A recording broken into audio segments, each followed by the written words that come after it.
we began reading the sacred word. Yep, no We reading. moved right into the reading from the Holy Gospel. That's how nervous he is. Got the reading. I got that one.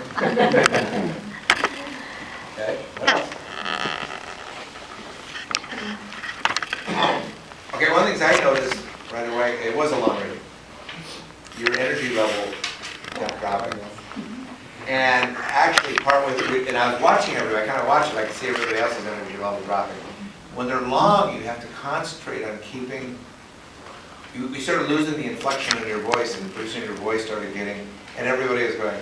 So you gotta be careful, especially in a long reading, because if you keep your inflection in there and your pacing in there, so it keeps it alive for everybody, because if you don't have that energy there, nobody else is gonna have it either.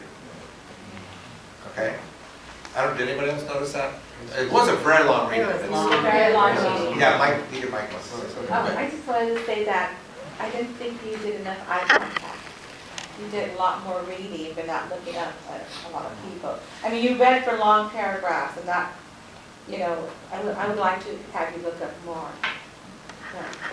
I mean, that was a long reading, but you did pretty good, considering. When you have a long reading, just a suggestion, you really have to learn in that reading things you can go through fairly fast. And then other places where you want to slow down. Particularly you want to slow down when you're quoting Jesus' words. Those words should have power. They're very different from, you know, describing the scene. Very, very different. And it will help you. And it will help your audience too, because you're going through those parts relatively fast. You don't have to have it all be the same at all. But let Jesus' words, let them be powerful. And the other thing, at the end of the sentence, didn't happen all the time, but it did happen a few times, where your words just kind of, you know, your words just kind of, you want to keep the end of the sentence, keep it up, actually. Don't let it drop off at all. And keep it good and strong as you finish. The other thing, too, is when you're going to say Jesus' words is just a recommendation, I would recommend you have those almost memorized. So when you say them with power, you can look at people again. That will grab the people. They'll remember Jesus' words, which is what you want. This is a conversion experience, a heck of a conversion experience. You know, we know the difference between Samaritans and Jews. You know, so, I mean, this is really a big deal. First, it's male and female. Jewish men did not speak to females, let alone a Samaritan female. So it's a really big deal. This can be an extremely powerful reading because it is such a strong conversion experience that this woman goes through. Here's this woman that has to go in the middle of the day when it's really hot, all by herself. The women at that time didn't do that. The well was a place you went and gossiped. The women loved to get there. It was a greeting place for all the women. But this woman has to go all by herself. You know, there's no friends. She has no friends. Nobody to go share with. Nobody to gossip with. She's extremely lonely. She hangs on to these guys because she's so lonely. She's got to have somebody. She doesn't even care that much because she knows she's being ridiculed. And then this stranger, a Jewish man, reaches out to her in a way it's never happened before in her life. So that's why you want to really get into that gospel whenever you, this is a tough one. I don't know if you pictured that, but this is tough. To do this reading is difficult. It was not But my that- original.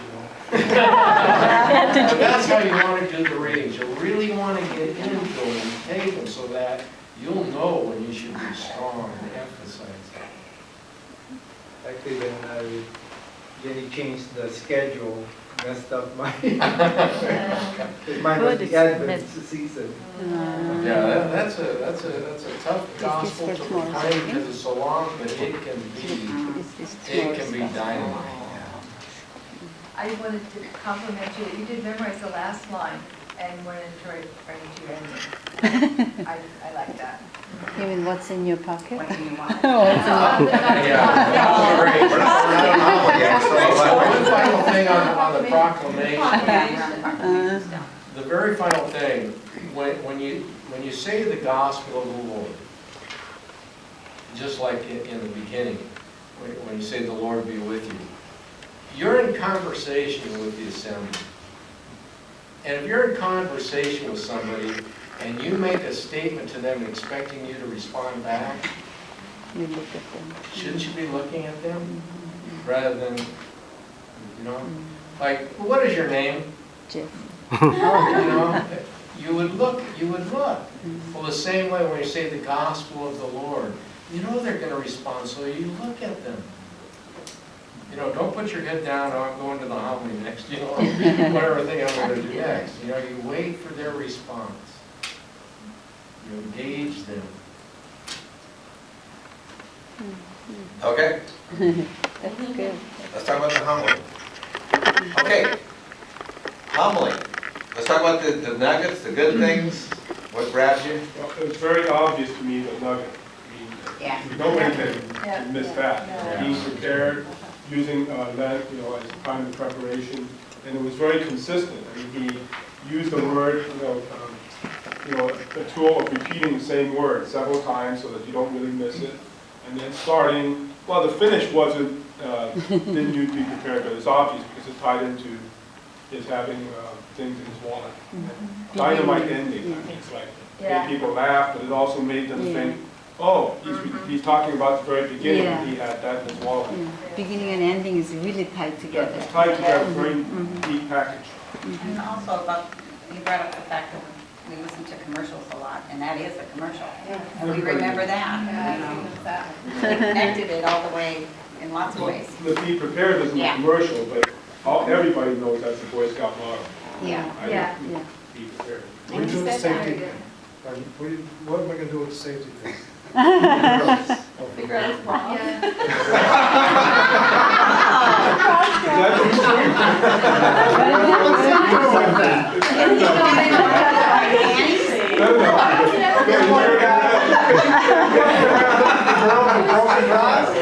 You don't want to bring a prop up unless you're prepared to explain it later. Actually, I started doing it when I was in high school.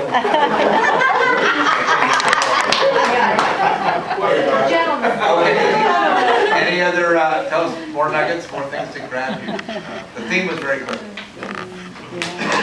Yeah, I got the nugget at the very beginning when I see that. Yeah. Well, what's good about that is people will remember it and they'll talk about it afterwards. That's what's so good about that. What's in your wallet, that was great. Just great. Yeah. And you were engaging, you looked at us all. You had us there, that was great. Mike? Just go on the nugget and back to repeating, I like the way he said, kind of what you are senses, you know, our mind, our ears, our eyes, our mouth, our hands, how we can, the different ways we can prepare to do. For me, that was stuff, you know, he had me listening to that. He had me.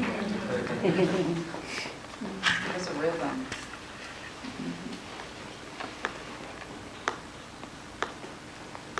Anybody else? How about things that maybe didn't work for you as well? Things that maybe lost you or kind of distracted you maybe? And after I thought about it a little bit, I think I did connect. I had trouble at first connecting your theme, which is a very good theme, very timely for Lent, with the story of the Samaritan woman. I mean, I thought, okay, wait, what's the preparation? I don't know. Did I miss something? Maybe I just didn't hear it. The connection with, Lent. I actually have that written too. I had written down here, what is the theme? Okay, be prepared, I wrote that down. And then I went, how is it tied? How does it tie into Well, the the soul readings? searching, you know, because Jesus invited the woman to do some soul searching in her life. So being prepared is doing some soul searching of our own, having a deeper relationship with Is this tomorrow's gospel? Yes. Oh, yes. You can listen to it again. Yeah.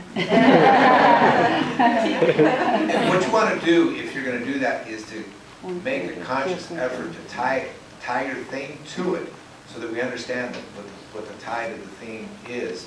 That doesn't mean you always have to do that. If you're going to, in the season of Lent we're in, of which this gospel is part, and maybe say the place of the gospel and the way the gospels lay out through Lent, then you can tie it into the season of Lent, and or to an event, say it's a rite of acceptance for the RCIA or something.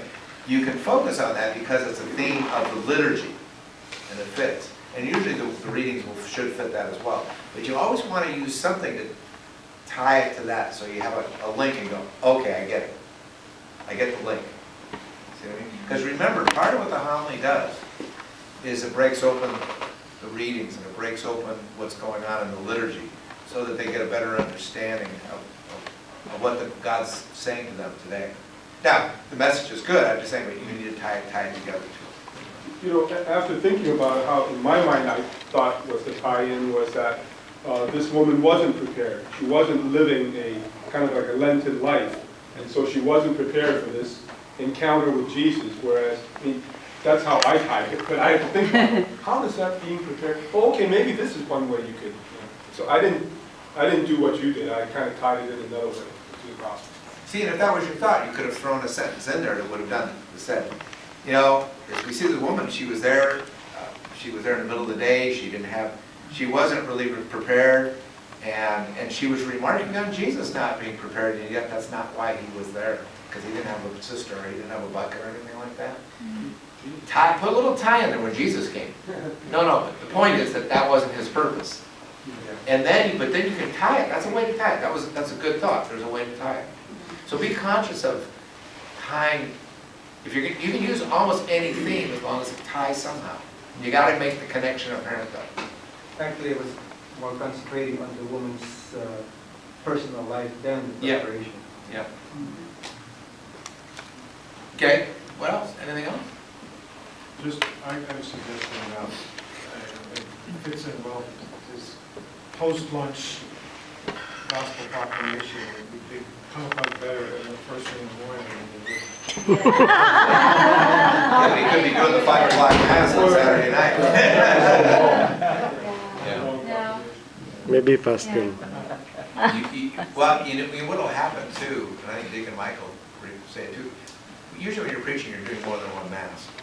And sometimes those masses get separated. If you're covering for one of the priests, and his schedule may be like the 5 Saturday and the 5:30 Sunday, and that's what happens in our parish.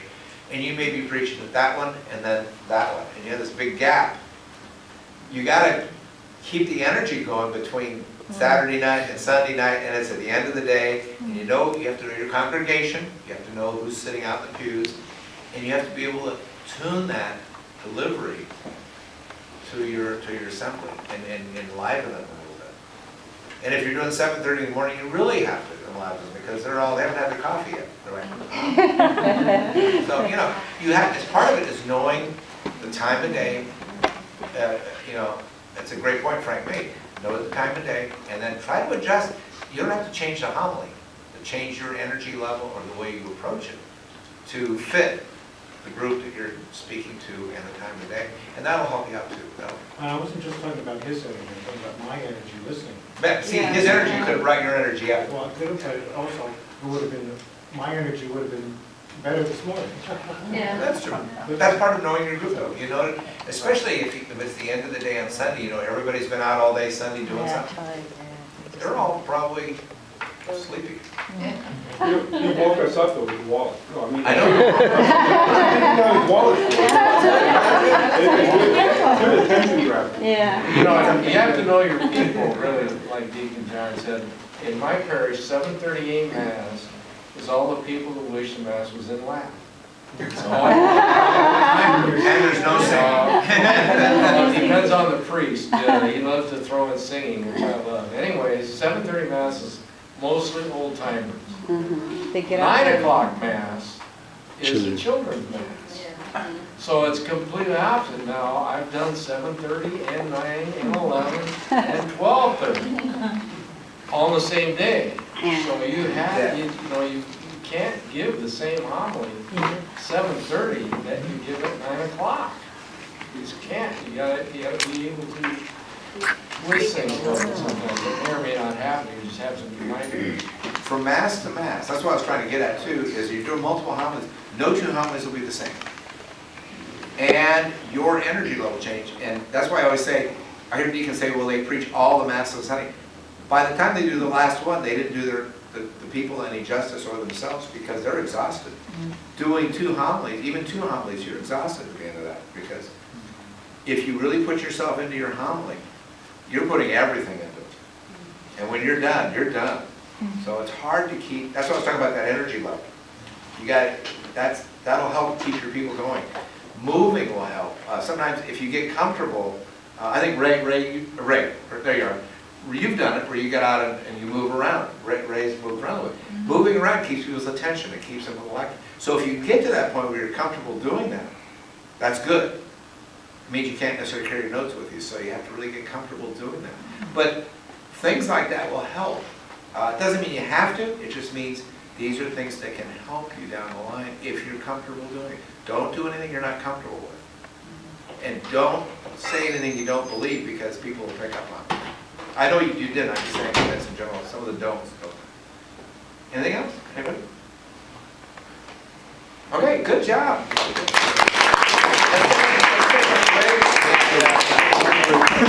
We are running